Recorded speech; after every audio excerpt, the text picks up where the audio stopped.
Greetings, everyone. This is Terry Naturally with another edition of Terry Talks Nutrition. We're here every weekend, same time, same station. Please join us. And if you have any value for your friends, family, relatives, or whatever, and you think they may benefit from our topics on how to get well and whose responsibility it is to get well, it's up to us. Doctors can't make us healthy. Well, in fact, they can't make us healthy. They don't know how to make us healthy. They have no education, knowledge on health and nutrition. That means diet, the right foods. They just talk about a balanced diet. That means you eat a little bit of everything. Well, that doesn't work. Look around the country. What we're eating today is not valuable in terms of benefiting our health. And I've had cancer patients tell me that they ask their doctor, what should I eat? Oh, eat anything you want. It doesn't make any difference. Yeah, it does make a difference. And it's been proven many times in scientific studies that what we eat makes a difference. 98% of all of our so-called diseases, which they really are not diseases, they are metabolic disorders, are caused by lifestyle choices. We've got to make better choices, and we are not.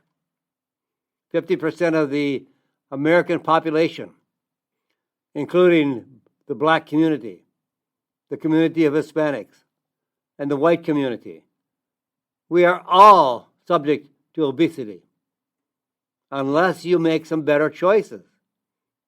You just aren't destined to be fat. You have a choice. And if you say you can't lose weight, I don't believe it. If I put you in a cell and lock the door and come back in 6 months, you'd lose weight. Because I would feed you what I want to have you eat, and that would help you lose weight. When you can't lose weight, you are eating the wrong kind of food.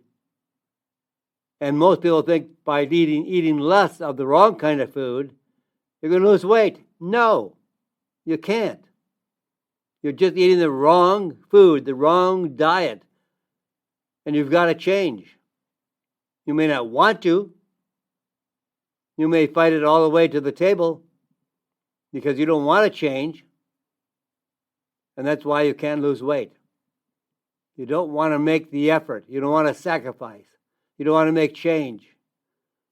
But if you don't like where you are, you can't do the same things over and over again and expect changes or better results. You've got to make an effort to change, and we can. We can have better health regardless of where we are today. Now, you may not go back to being a perfectly healthy person because there may be too much damage already. When you have a joint that's bone on bone, that's not going to change no matter what you do. But if you haven't done a lot of damage, and that's why it's so important to start eating healthy at a younger age. But no matter what, I had the worst possible diet when I was in my teens, younger, and even into my late 20s and 30s. And then my life changed. I had 3 human angels that each did a different aid and assistance to helping me change my life. And over time, I kept getting better and better and better. And now I feel 20 years, 30 years younger. I haven't taken a drug in 60 years. I don't take any medication, no prescriptions, nothing. It's all natural supplements and the best diet possible.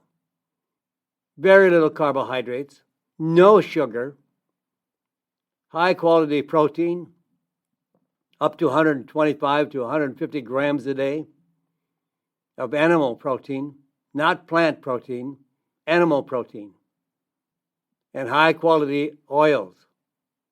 And I'll talk about oils today. People have a wrong impression what oils are. Mostly they are called vegetable oils. So we're going to get into all that today and a lot more.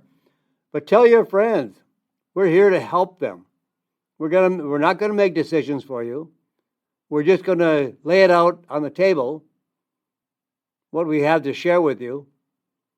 And if you want to take part of that, or take part of it, you can do it as you wish. Start slowly. You don't have to change overnight. But slowly, week after week after week, you make more changes, do better shopping. So today we're going to talk about our featured topic, menopause. Ladies, we have some good information for you. And the proper time to take melatonin. And we're going to be talking about seed oils, commonly known as vegetable oils, which they are not. I don't know where that ever came from. There are no oils that are vegetables, but they call them vegetable oils. Some oil company probably started it years ago, and it stuck. Well, now it's changing. They're seed oils, S-E-E-D, seed oils. And what about curcumin for preventing diabetic-related heart disease? And then we'll talk about glutathione. And stress affects men and women differently. We can't expect the same changes for men and women to get results to reduce stress. In some cases, yes. In some cases, no. We'll explore that as well. And you can stop cancer, prevent cancer, and cure cancer with the keto diet. And you know what? An egg a day keeps diabetes away. And what the heck is whole grain? Well, we have a lot more that we can come up with today, but most of the times we don't finish the whole agenda for health and nutrition each week, but that's why we're here. We have a lot more to share with you. We're going to be here for a long, long time. So let's talk about menopause. How to get through menopause, ladies, without drugs. 50 to 80% of women experiencing menopause symptoms want relief. Want relief. I don't blame them. But without using HRT, otherwise known as hormone replacement therapy. Research on HRT was found to have a link to increased risk of cancer, heart disease, stroke, and blood clots. One study found a 75% increased risk of breast cancer. And even short-term use of HRT increases the risk of ovarian cancer by 40%. And you can stop hot flashes and all the other symptoms associated with menopause without the risk of adverse effects that are associated with HRT. Let's just avoid HRT for now. And let's talk about what we can do with alternative medicine, natural medicine. And that brings up black cohosh. It's an American herb. It's been used by the Indians, the native Indians of America. Goes back a long, long way. And they just use a very crude, not an extract, but a very crude black cohosh. Black cohosh. Cohosh is spelled C-O-H-O-S-H.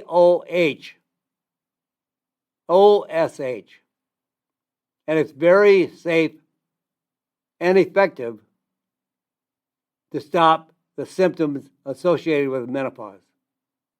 Now, here's some research I like to prove it works. Prove to you it works. I don't want you to take just my word. Everything that we propose to you is backed by scientific research. The studies show that those with mild or moderate symptoms saw their symptom severity decrease by 17 points, almost 18 points. And the placebo group saw an increase of symptoms, by as much as 12.2 points. Black cohosh works. It's been working for hundreds of years. Most times, women take the wrong dosage for too little of a time. I know it's not nice to have night sweats, hot flashes, irritability. Just some of the symptoms associated with menopause. But women buy a bottle of black cohosh with maybe other nutrients and expect results in a week. Never going to happen. The body has to change. It takes time. We don't have arthritis in a week. We don't have a disease in a week. It takes time. It takes time to get sick, and it takes time to get well. And those with severe symptoms saw even a greater decrease. It has a greater impact when you have very severe symptoms. Women saw a decrease of 21 points in the symptom survey score. For the mild to moderate, it was about 18 points. But when a woman experiences severe symptoms, she feels a greater decrease.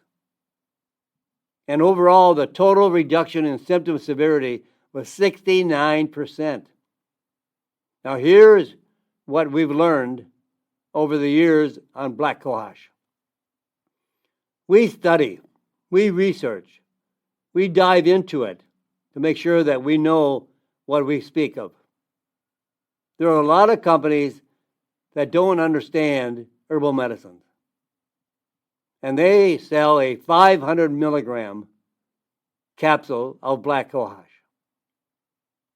Now, I know many, many women, men, Americans, whatever, believe that more is better.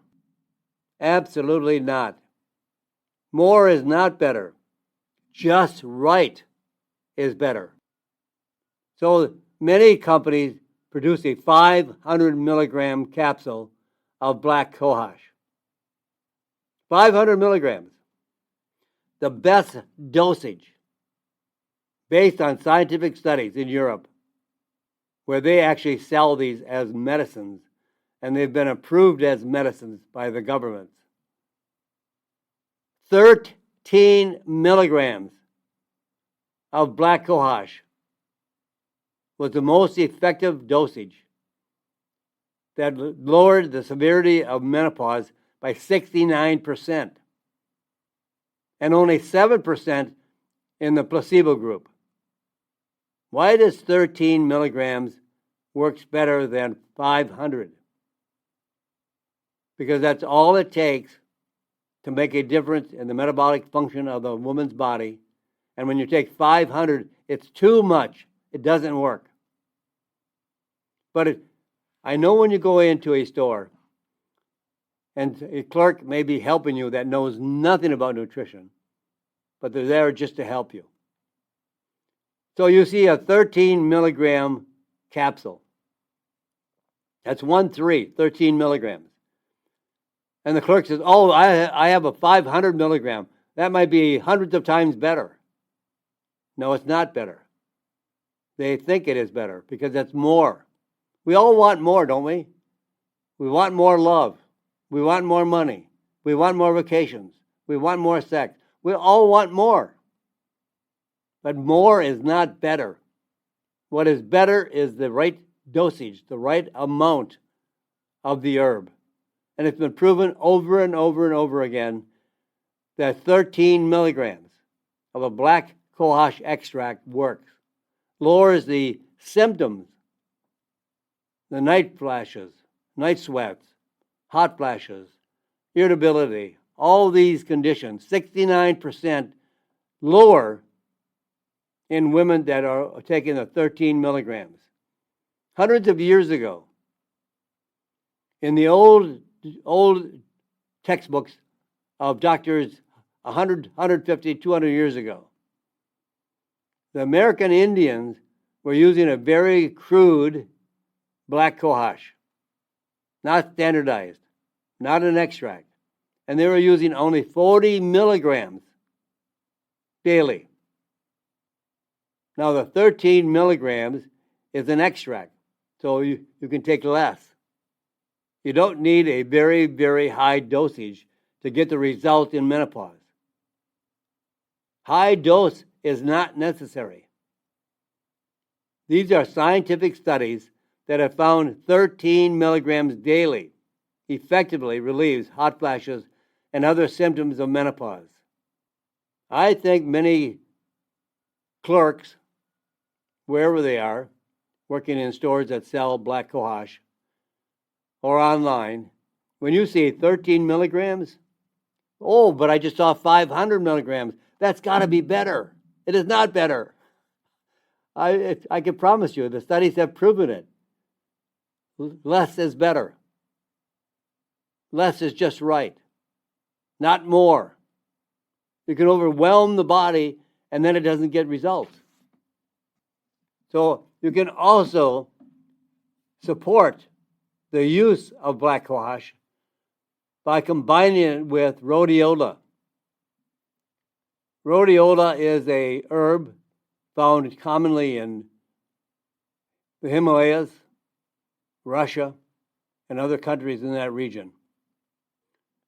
Rhodiola has been proven to improve many of the symptoms.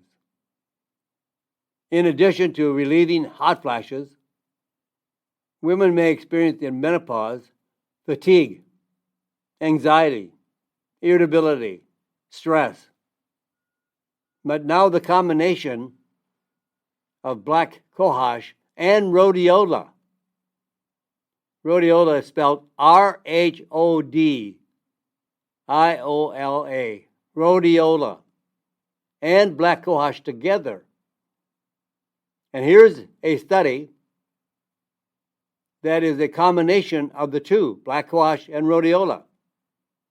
And the new study compared the combination of these two herbs versus just black cohosh alone in low and high dosages in 220 women with menopause symptoms.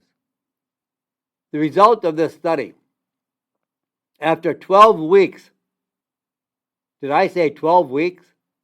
That's about what it takes to reduce the symptoms of menopause. Not a week, not 10 days, up to 12 weeks. The body has to adjust. And it takes time to make those metabolic adjustments. You can't buy a bottle and take it for a week and say, this does not work. I'm still having hot flashes. I'm still having night sweats. I'm terrible. I hate it. Oh, give yourself some time.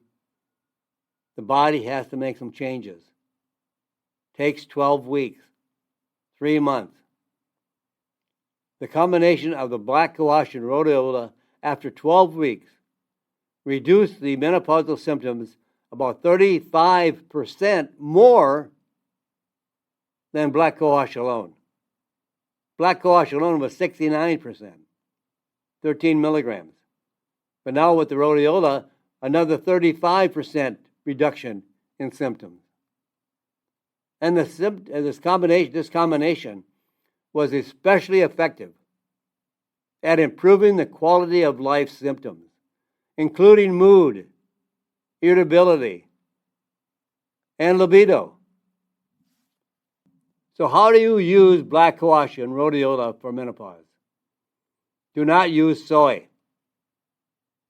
Unlike soy, black cohosh does not contain estrogens or phytoestrogens. Soy does.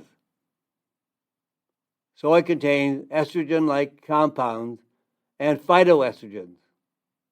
Safe black cohosh and rhodiola is safe for women with a history of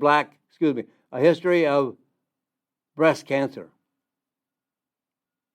So take about 207 milligrams daily of a blend of black cohosh and rhodiola for relief of hot flashes, night sweats. Plus, you will enjoy more energy, focus, concentration, mood, and libido. Now, for some women, the effects are relatively quick. I have no idea how fast somebody's going to respond because it means entirely their body chemistry, what they eat, how they live, how they exercise. No two women are alike, but allow at least 12 weeks for best results. 12 weeks. Now, I'm just about ready to go into a break. I spent almost the first portion of our program trying to have an understanding of menopause and how to properly support women with menopause. And that's with black cohosh and rhodiola. But now, just before we go into a break, what's the proper time to take melatonin? How to take melatonin? I love melatonin. I sleep like a baby. The use of melatonin for sleep has grown over 500% in the last few years. It's one of the fastest growing natural products, fastest in growing in sales of natural products. But there are some common complaints linked to its use. Vivid dreams, feeling groggy in the morning. These issues almost never have anything to do with melatonin as a supplement, and everything to do with the dosage and how it's taken. So the dosage varies for every individual. So each individual requires some experimentation, and they may need to start with 2.5 milligrams or 5 milligrams is a good range to start. And you don't take it an hour before bedtime. You have to take it the time that it would be released in the body from the pineal gland. And that is at sunset. As soon as it starts going from day to night, when the sun sets, which is when melatonin levels should regularly and naturally begin to increase. So you take it as night approaches, not an hour before bedtime. Some people don't go to bed till midnight, and then they take it an hour before they go to bed at 11 o'clock. That's when it doesn't work, or it gives you bad dreams, or makes you groggy in the morning.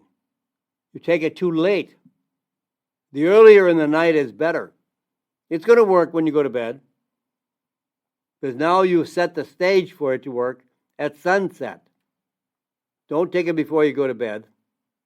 Then it has too long of a time for it to start working. And then you have too much in your body to make you groggy. Take it at sunset. Look at your watch. Look at your phone. You know when sunset is. And sunset is different everywhere around the world, right? So take it at sunset, which is when melatonin levels should and naturally begin to increase. You want to mimic the body. You want to do it when the body requires it.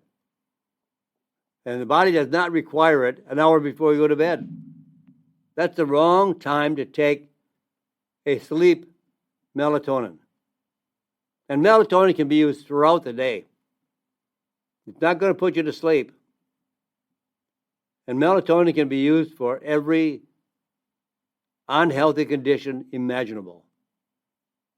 And it can be used at a very, very high dose for very serious conditions. Up to 100 milligrams or more of melatonin in cancer, or when a cancer patient is going through chemotherapy and radiation. Melatonin protects the body from the damage of chemo and radiation. And the best thing you can do is buy my book, Wake Up and Live, Melatonin. Go to my website, terrytalksnutrition.com. Go on the tab that says books and buy the book. Very little cost. And you'll get a tremendous amount of knowledge from it as well. So I'm taking a break right now. Don't go away. I'm going to be coming right back. So pause for a moment to listen to some commercials, and we'll be back right after these messages. And welcome back, my friends. We're back here with Terry Talks Nutrition. I'm Terry Naturally. We'll be here to the top of the hour. We have another segment of our program coming up, and we have a lot more information to share with you, to tell you about health and nutrition. If you're listening, I think that's what you want to know more about. How do you get healthy? Well, it's not going to the doctor. It's not by taking drugs. Drugs can save lives. I'm not against drugs when they're used appropriately. But they're not going to make us healthy. They're going to make us more unhealthy. They're going to give us more side effects that may require more drugs. We're not going to win with drugs. And I know people that have changed their lives, getting out and exercising, adopting the ketogenic diet, lowering the carbohydrates, avoiding sugar, getting a good 8 or 9 hours of sleep. And they got off all their drugs. Of course, with the okay of their physician, but they got off all their drugs. They are not taking drugs anymore. And some are down to maybe one. Everybody is different. But I have met many people across the country that got off all their medications.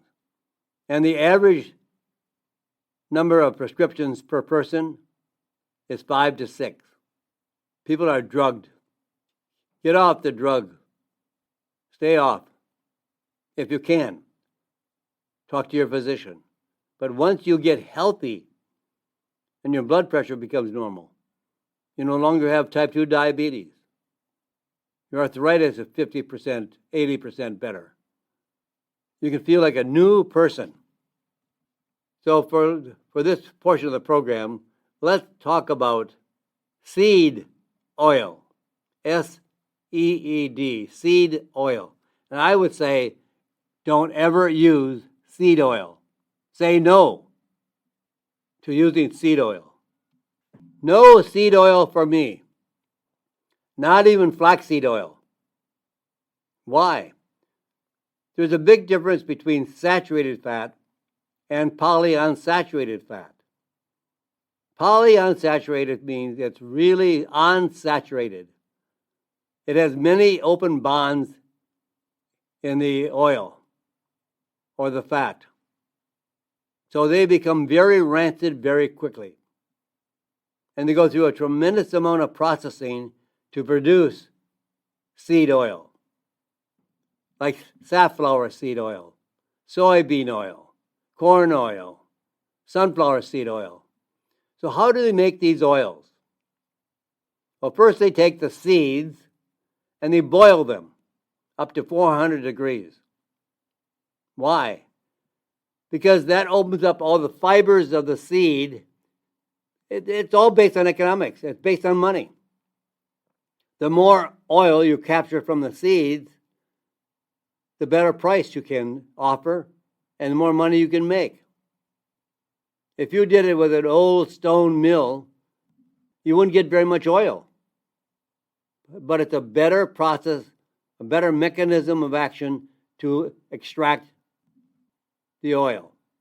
So when you boil the seeds up to 400 degrees to loosen up all the oil in the seeds, and then you use a hydraulic presser to press out the oil from the seeds after they've been boiled, because now the oil is more liquid, and you use a hydraulic system to squeeze, to pressure all the oil out of the seed residue.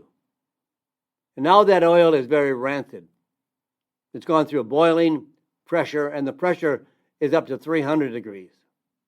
So by the time you get through this process, these seed oils are rancid with a very bad odor. And then they are deodorized so that they are able to sell the oil. Now this is the omega-6 fatty acid. All these oils, except with flaxseed oil. All the soybean oil, corn oil, safflower seed oil, sunflower seed oil are omega-6 fatty acids. Omega-3 from fish is very stable. More stable, but still not as stable as we would like. Saturated fat is very, very stable, like lard, bacon grease, butter, meat fat. These do not go rancid easily. Did I say butter? Another one. All of these are, you put them on the counter and they're going to stay solid for a time.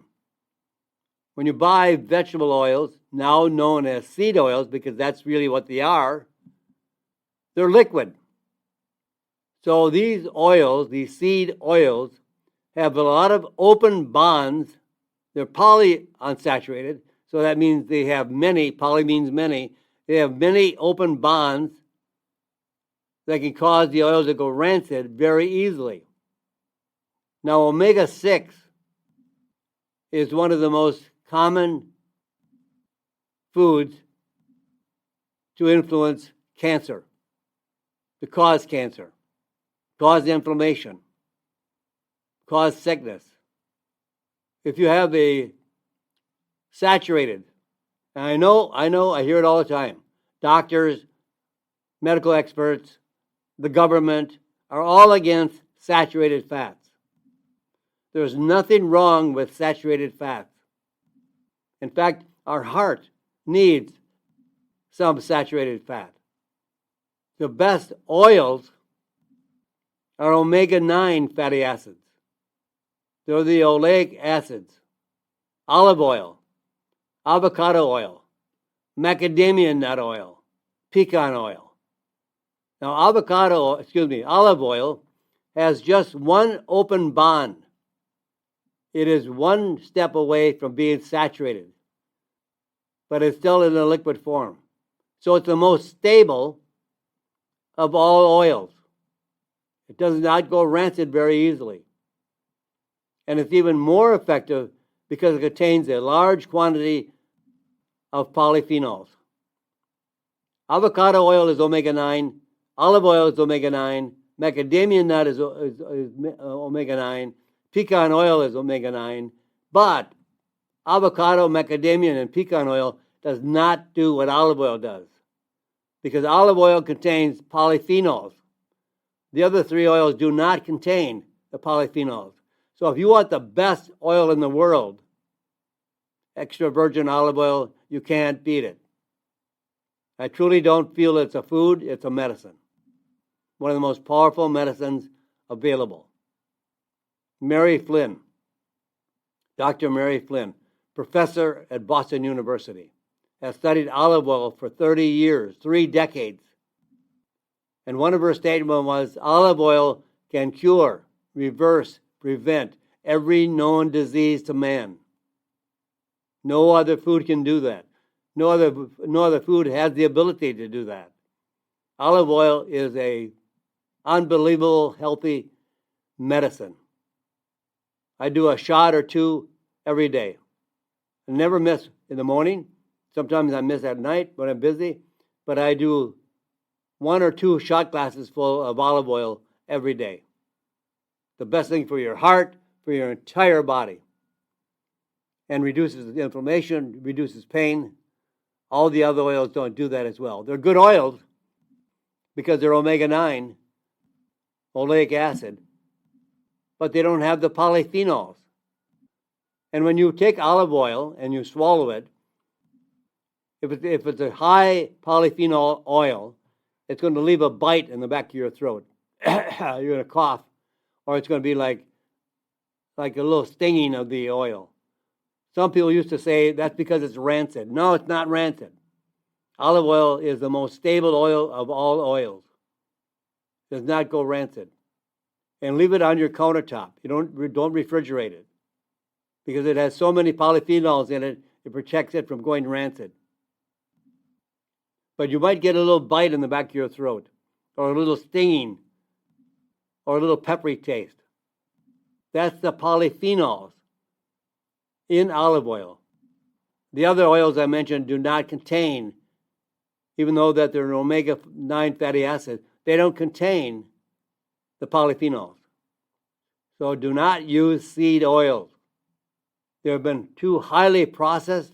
They're rancid. They don't have the quality. They don't have the polyphenols. And they are so high in omega-6 fatty acids.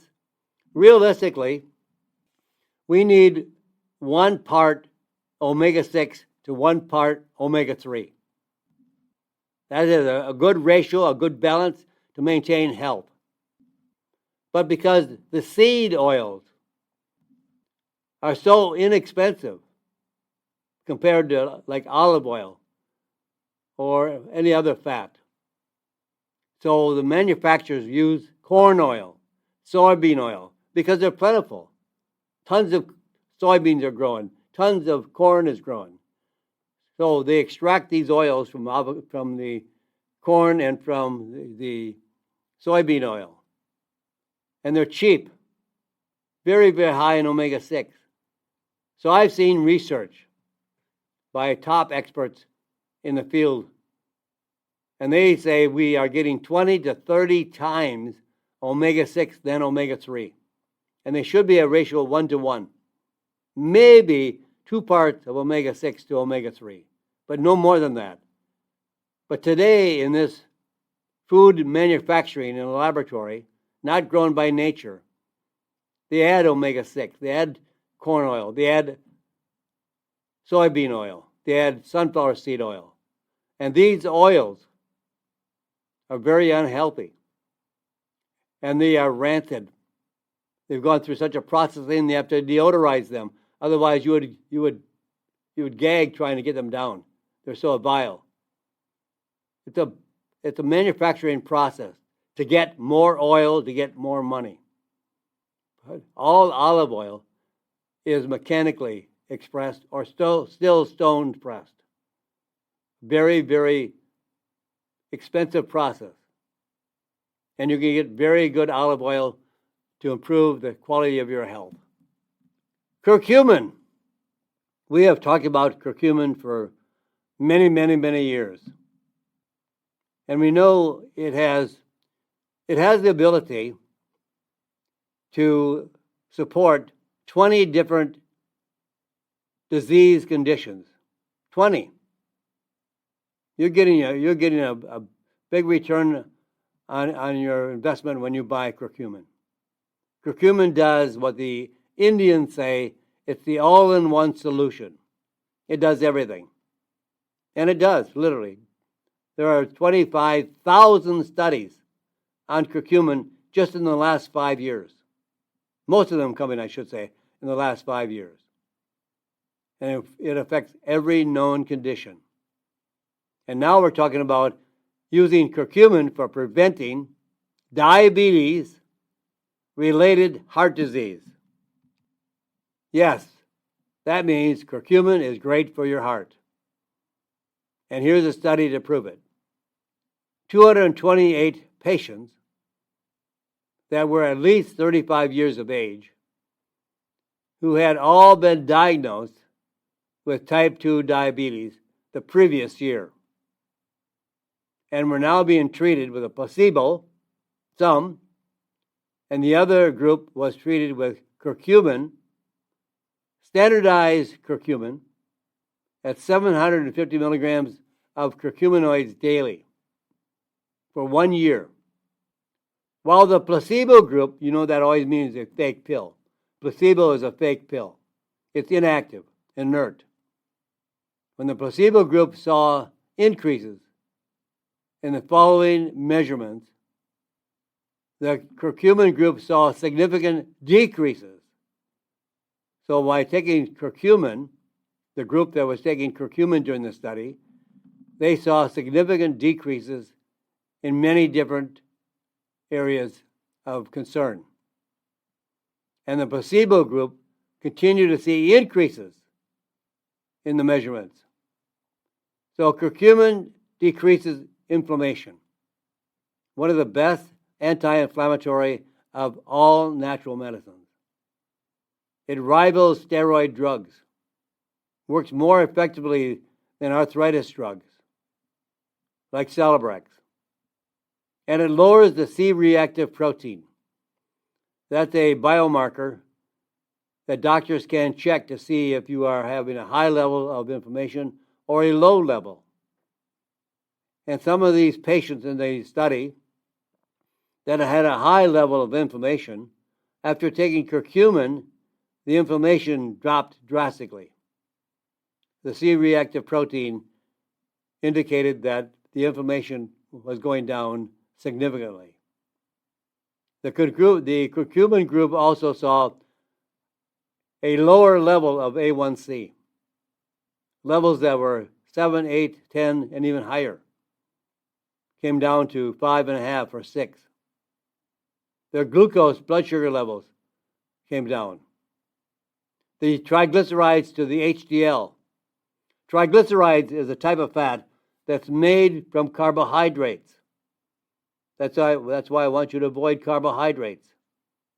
And when you have a ratio, looking at triglycerides to the HDL is the good so-called cholesterol, the high-density lipoproteins. An important measurement that is better at predicting heart disease than total cholesterol levels. So the doctor says, oh, your cholesterol is too high. Well, what's my triglyceride level? That's more important to know than your cholesterol levels. Cholesterol is your friend. We make all of our hormones. Women make estrogen. Men make testosterone. And this is kept in a balance when you have the right amount of cholesterol. And your body will adjust to the right amount of cholesterol. You also have CoQ10 in the same enzyme system as cholesterol. They're there to help each other. They're a team.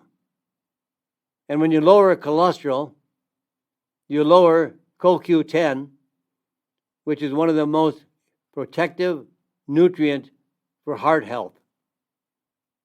Also, arterial stiffness reduced drastically. Stiff, rigid arteries are linked to high blood pressure and heart disease. And that stiffness was reduced in the group taking curcumin. Here's what you should really understand. Turmeric is not curcumin. Turmeric is a plant that grows in India and other countries in that region. Turmeric is the plant. In the root of the plant is curcumin. And when you extract just the plain curcumin out of the root, it's a great spice. I use it on everything I cook. I make eggs, my eggs look orange. But curcumin is there at only about a 2% or 4% total of the root.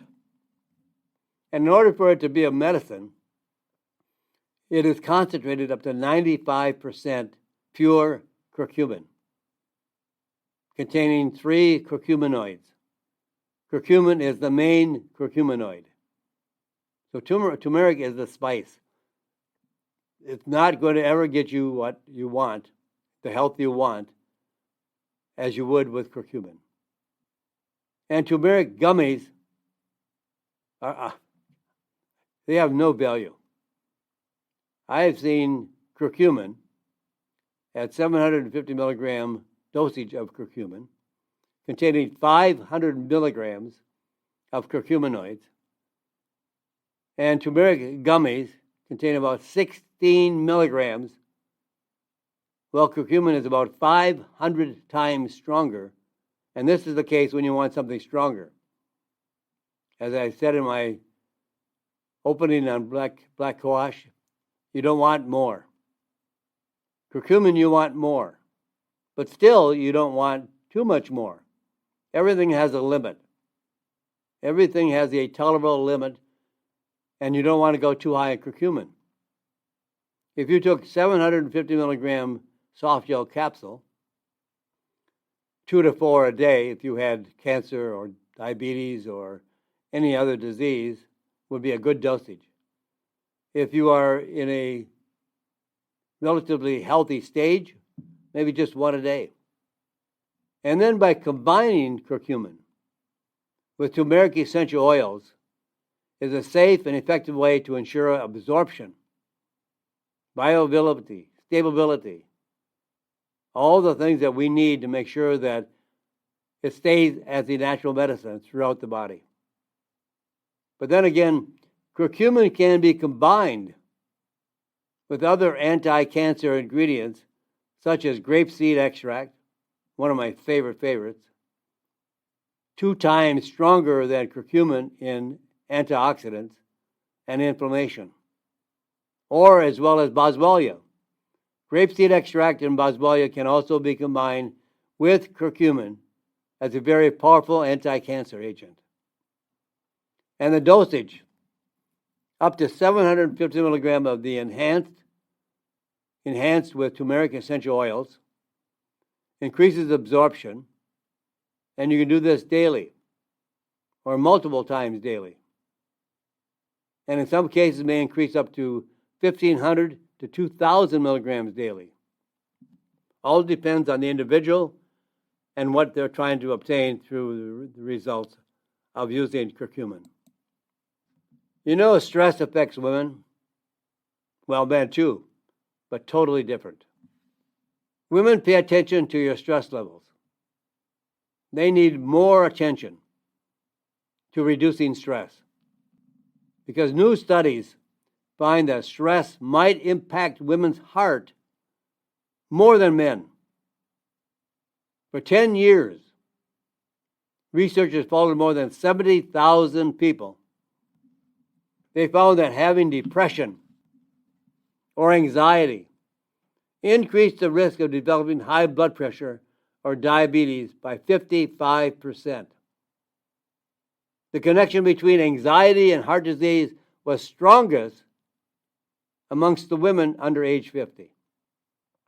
They had double the risk of heart disease versus any other group. So the thing to do is avoid depression, avoid anxiety. And in other research, it has been shown that during periods of acute stress, it causes women's arteries to constrict more than it does in men, and reducing blood flow.